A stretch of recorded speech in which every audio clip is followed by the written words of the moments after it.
जो बीडीपीओ कार्यालय में धांधली है।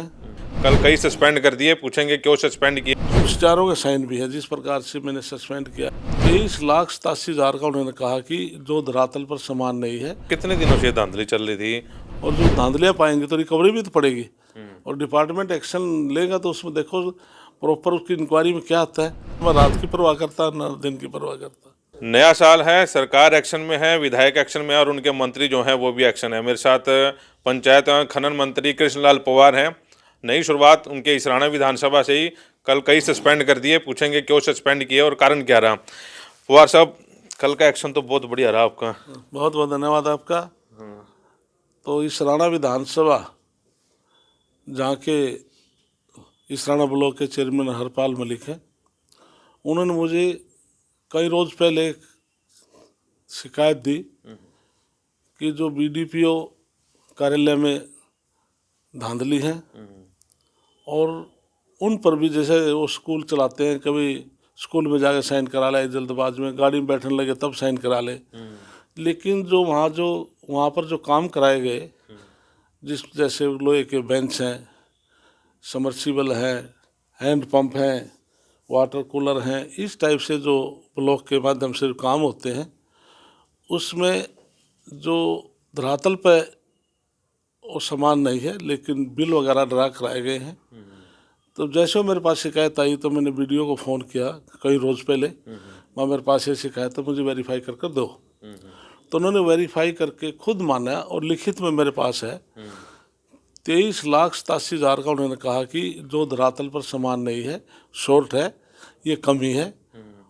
तो उसमें उन चारों का साइन भी है। जिस प्रकार से मैंने सस्पेंड किया है विवेक कुमार बीडीपीओ और 2 जेई हैं, एक ब्रह्मदत्त जेई है, एक विनोद कुमार जेई है और एक सतपाल सहायक है और एक दिनेश लेखाकार है। मैंने 5 को सस्पेंड किया है, जिसमें मैंने कल ही अपने डायरेक्टर पंचायत को मैंने कहा तो तुरंत उन्होंने उनको सस्पेंड कर दिया था। और उसके बाद डीसी से मैंने बात की, इन्होंने एक प्राइवेट व्यक्ति को 23 लाख रुपया कैश दिया कि जो सामान शॉर्ट है इनको रखवा दीजिए। उस व्यक्ति का मुझे पता लगा तो मैंने उससे फ़ोन पर कहा कि आपने ऐसा नहीं करना है।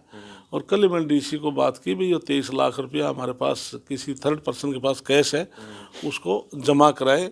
तो आज मैंने सीईओ से भी बात की है, किस साइड के में कैसे जमा होगा तो शाम तक वो बता देंगे।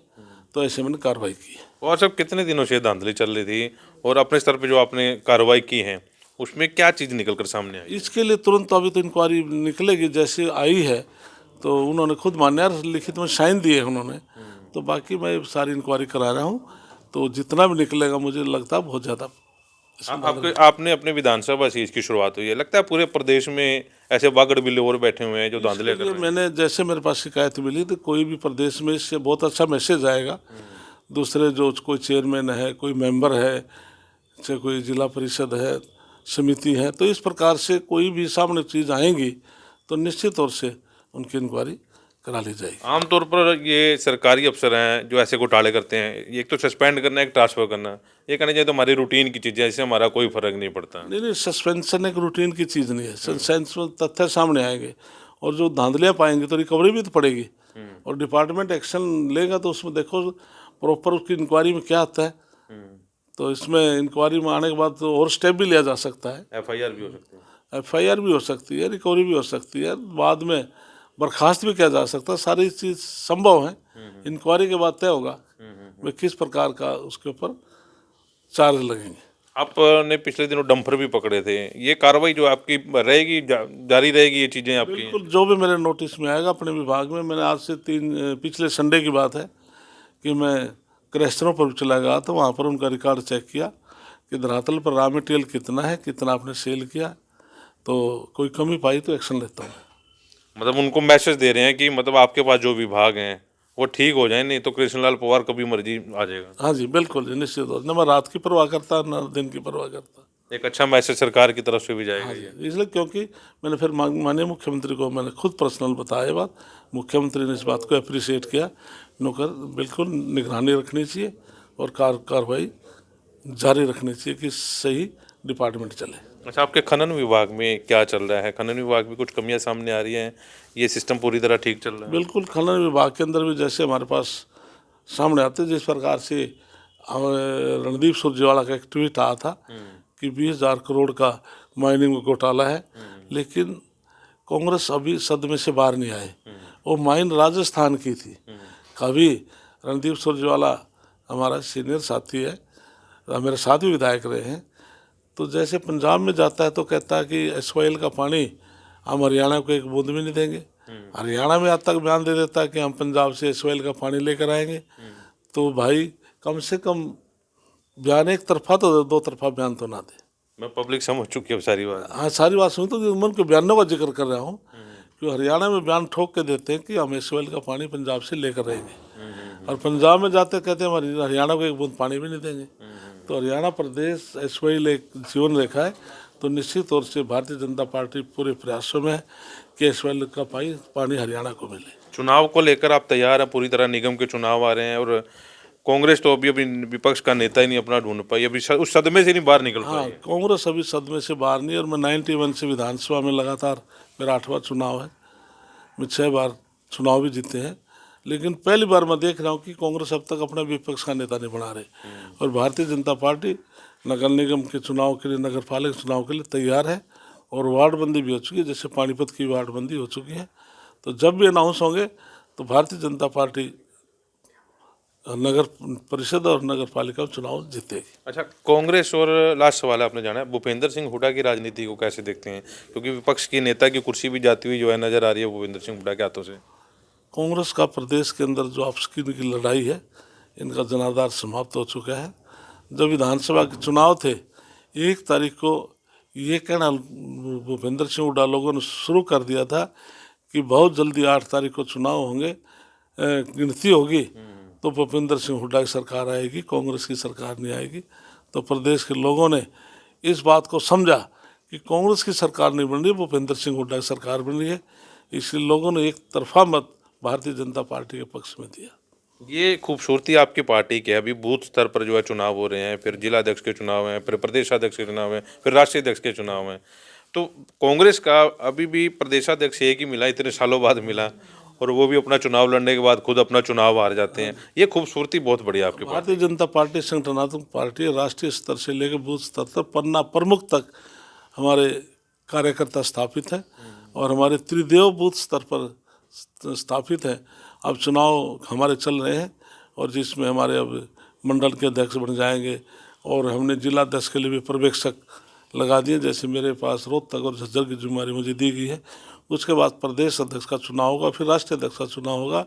तो इसलिए प्रधानमंत्री से लेकर नीचे तक हर कार्यकर्ता संगठन से जुड़ा हुआ भारतीय जनता पार्टी के लोग हैं। लोग कहने लगे इस हिसाब से 10 साल आपकी सरकार कहीं नहीं जाएगी, जिस हिसाब से आपका काम है।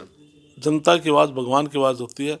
जिस प्रकार से हमारे नरेंद्र मोदी जी ने गुजरात में 25 साल तक वहाँ पर मुख्यमंत्री रहे, अब हरियाणा में अब विधानसभा में जिस प्रकार से नायब सैनी के नेतृत्व में तीसरी बार सरकार बनी है, तो लोगों ने प्रदेश में कहना शुरू कर दिया है कि जिस प्रकार से गुजरात में 25 साल भारतीय जनता पार्टी सरकार रही है, तो हरियाणा में भी 25 साल भारतीय जनता पार्टी सरकार रहेगी। लेकिन किसानों को आप सेटिस्फाइड नहीं कर पाए। जैसे पंजाब वाला जो मामला चल रहा है, वो पंजाब सरकार कह रही है कि पंजाब सरकार इसको अपने ऊपर लेना नहीं चाह रही, वो प्रधानमंत्री की तरफ देख रहे हैं कि प्रधानमंत्री इस चीज़ को बोलें कुछ।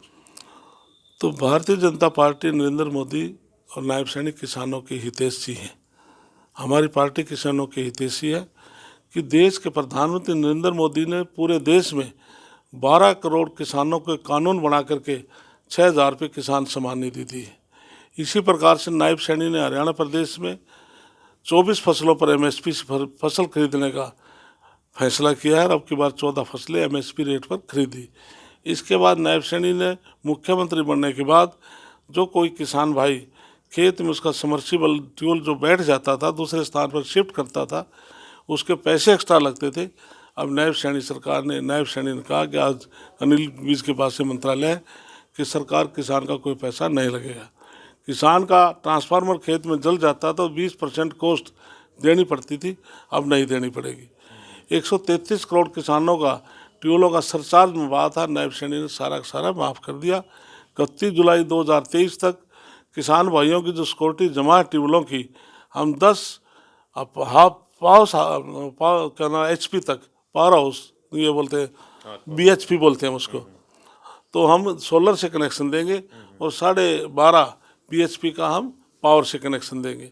तो इस प्रकार से हमारे किसान भाई किसी कारण से फसल नहीं बीज पाए, खाली रहेगी। 16 तारीख को चारसीता लगी थी, हमने नायब सैनी सरकार ने 2000 प्रति एकड़ किसान से 450 करोड़ किसानों के खाते में भेजने का काम किया। भारतीय जनता पार्टी नायब सैनिक सरकार, किसान हित सरकार है।